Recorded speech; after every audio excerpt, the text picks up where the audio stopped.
निर्मला सीतारमण ने लगातार 8वीं बार बजट पेश किया। ये मोदी सरकार 3.0 का पहला पूर्णकालिक बजट है। वित्त मंत्री ने इस बजट में मिडिल क्लास से लेकर किसानों तक, इनकम टैक्स से लेकर एमएसएमई तक कई बड़े ऐलान किए हैं।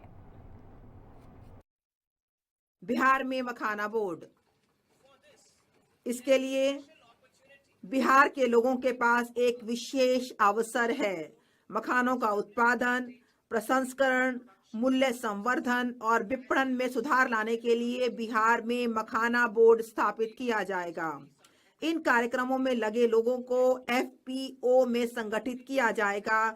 यह बोर्ड मखाना किसानों को पथ प्रदर्शन और प्रशिक्षण सहायता उपलब्ध कराएगा और यह सुनिश्चित करने के लिए भी कार्य करेगा कि उन्हें सभी संगत सरकारी योजनाओं के लाभ मिलें।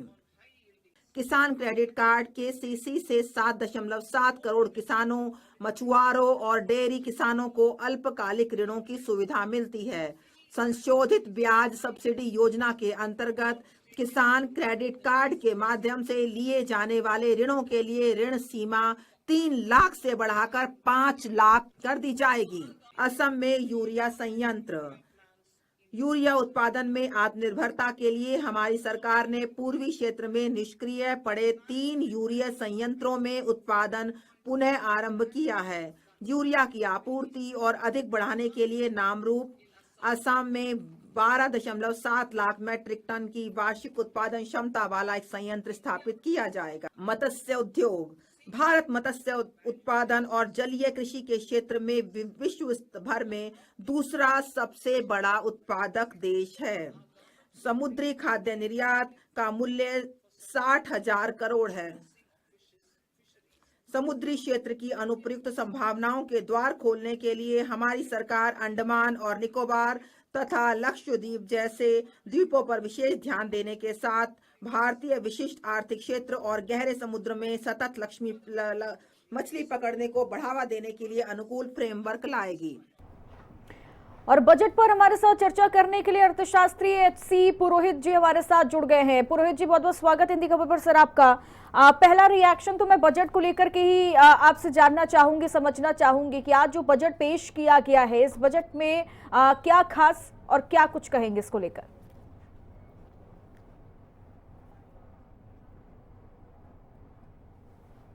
पुरोहित जी, आवाज आ रही है आपको सर मेरी? चलिए, उन तक आवाज नहीं पहुंच पा रही है, लेकिन ये आज का जो बजट है वो देखिए कई मायनों में खास माना जा रहा है। चाहे मछुआरों का जिक्र बार बार किया जा रहा हो कि आर्थिक क्षेत्र उनके लिए बनेगा, 5 साल के लिए कपास उत्पादकता मिशन को बढ़ावा दिया जाएगा और साथ ही साथ एटॉमिक एनर्जी एक्ट में भी बदलाव किया जाएगा। और मिडिल क्लास की देखिए ये बार बार जिक्र किया जा रहा था कि इस बार टैक्स रिजीम में क्या बड़ा बदलाव होगा।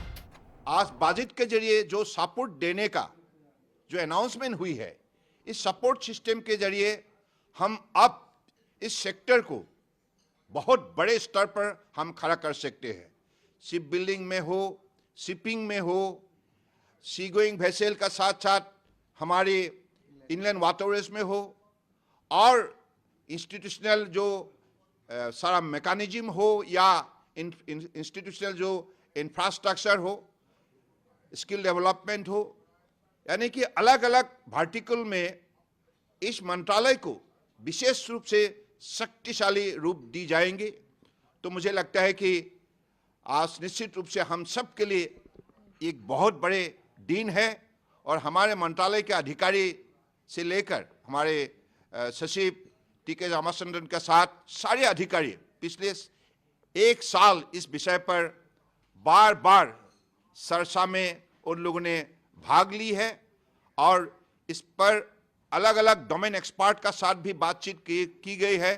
तो जिसके वजह से आज एक हमें विशेष रूप से दिशा मिली है।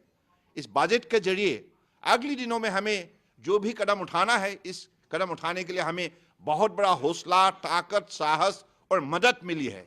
तो इसके लिए मैं तो कहूँगा 1000 बार परम आदरणीय प्रधानमंत्री जी के लिए विशेष रूप से हम सब आभारी हों और आभारी रहेंगे, क्योंकि उनकी मार्गदर्शन से ही आज इस मंत्रालय ने सभी कार्गो हैंडलिंग में हो या पोर्ट मॉडर्नाइजेशन में हो, पोर्टलेट कनेक्टिविटी हो या पोर्ट का इफिशिएंसी एनहांसमेंट हो, modernisation, mechanisation, every sector this ministry is signing. Congress सरकार बार बार असम और नॉर्थ ईस्ट के जनता ने उनसे मांग किया था कि ये यूरिया प्लांट हो जाना चाहिए, क्योंकि किसानों के लिए ये सब बहुत बड़े मदद है और हमारे एग्रीकल्चर सेक्टर हो, हॉर्टिकल्चर सेक्टर हो, सब सेक्टर के लिए हमारे लिए यूरिया यूनिट बहुत जरूरी है। तो इन चीज़ों को कांग्रेस ने मान्यता नहीं दिया, और आप अगर किसी ने दिया तो नरेंद्र मोदी जी ने दिया है।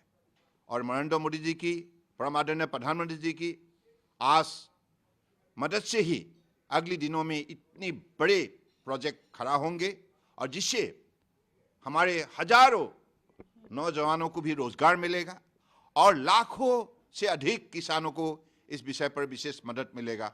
और हमारे जो भी फिनिश प्रोडक्ट होंगे सिर्फ हमारे देश के अंदर ही नहीं, विदेश में भी हमारे जो पड़ोसी जो देश है।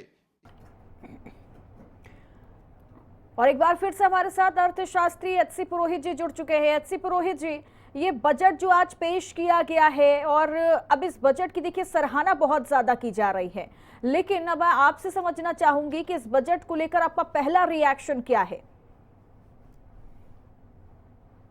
ये बजट विकसित भारत 2047 के लिए एक फाउंडेशन का कार्य करेगा, और इसको आप विकासोन्मुख बजट कह सकते हैं, क्योंकि इसमें गांव, किसान और मध्य वर्ग पर केंद्रित किया गया है।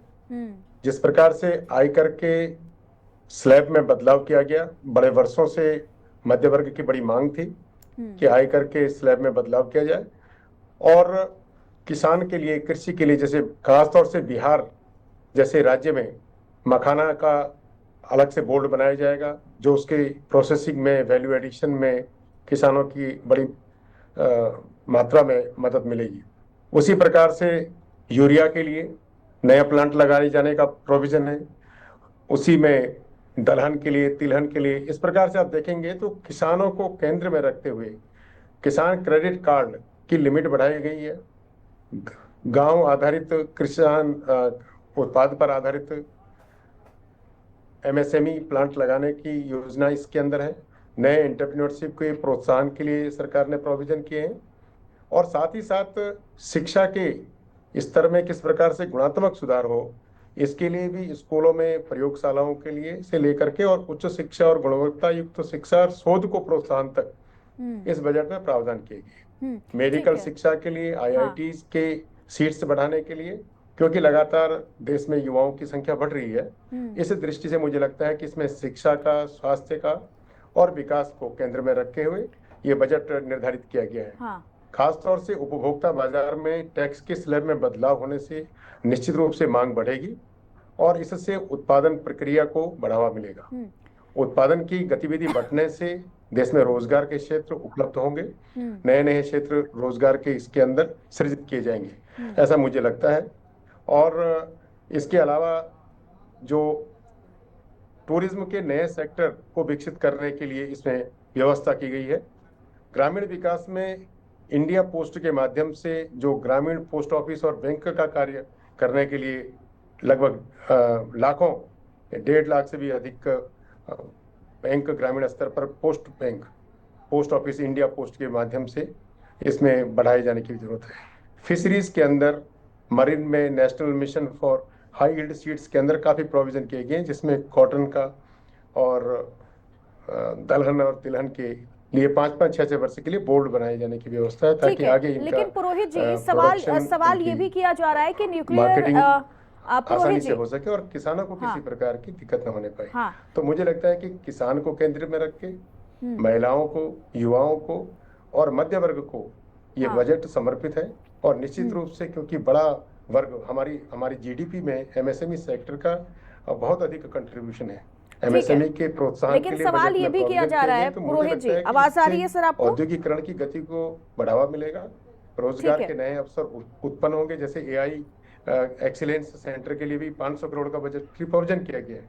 तो इस एआई एक्सीलेंस सेंटर में युवाओं को जो साइबर से जुड़े हुए आर्टिफिशियल इंटेलिजेंस से जुड़े हुए विषयों पर प्रशिक्षण दिया जाएगा, उनका कौशल विकास होगा, तो वो युवा भी स्टार्टअप के रूप में अपने इनोवेशन को प्रदर्शित कर पाएंगे और ये रोजगार का एक नया क्षेत्र विकसित होगा, ऐसा मुझे लगता है। तो इसके परिणाम आने वाले दिनों में बहुत ही सकारात्मक होंगे। यह बजट निश्चित रूप से मध्य वर्ग, गरीब और किसान के लिए समर्पित है। इससे विकसित भारत की नींव मजबूत होगी। हाँ, ठीक है, लेकिन पुरोहित जी, सवाल लगातार न्यूक्लियर एनर्जी को लेकर के भी किया जा रहा है कि जिस तरीके से प्राइवेट सेक्टर की एंट्री हो गई है न्यूक्लियर एनर्जी में, तो इस क्षेत्र में कितना ज्यादा फायदा आप देख पाते हैं इससे?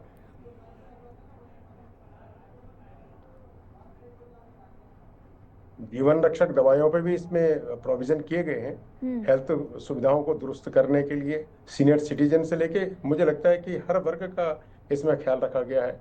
तो बजट काफी संतुलित है, लेकिन विकास केंद्रित है, ऐसा मुझे लगता है।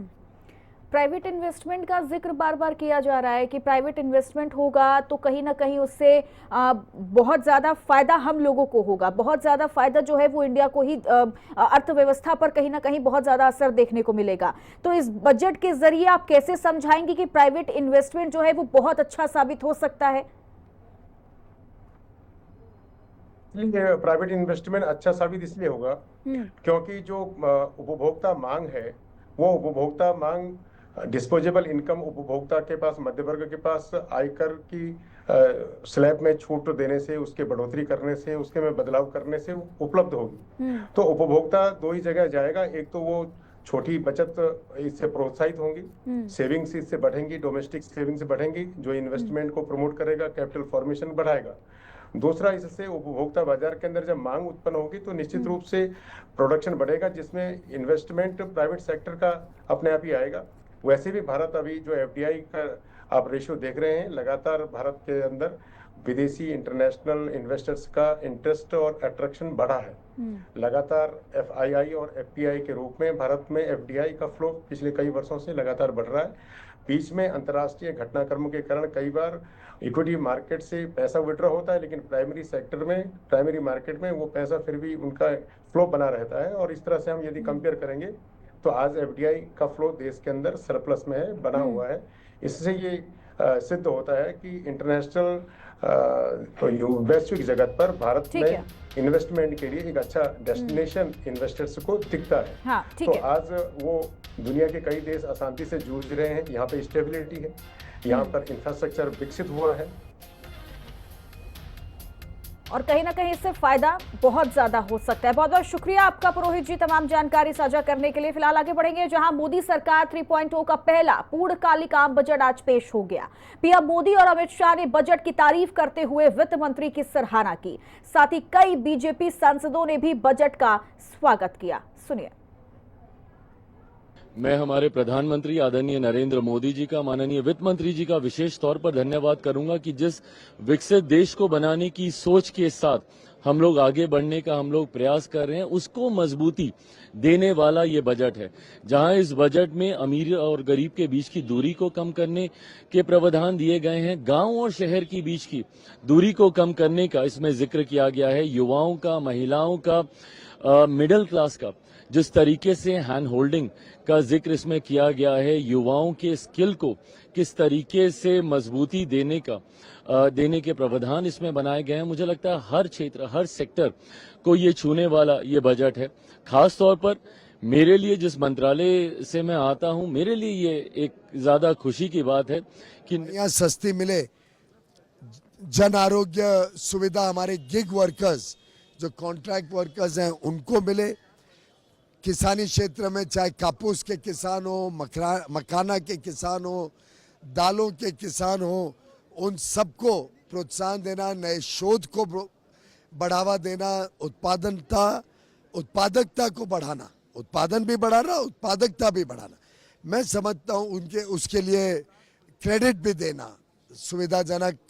केसीसी में अब 5 लाख रुपए तक किसानों को क्रेडिट मिले, लोन मिले। बड़ा बैलेंस बजट है। और चलिए, इस बुलेटिन में इतना ही। आप बने रहिए हिंदी खबर के साथ। नमस्कार।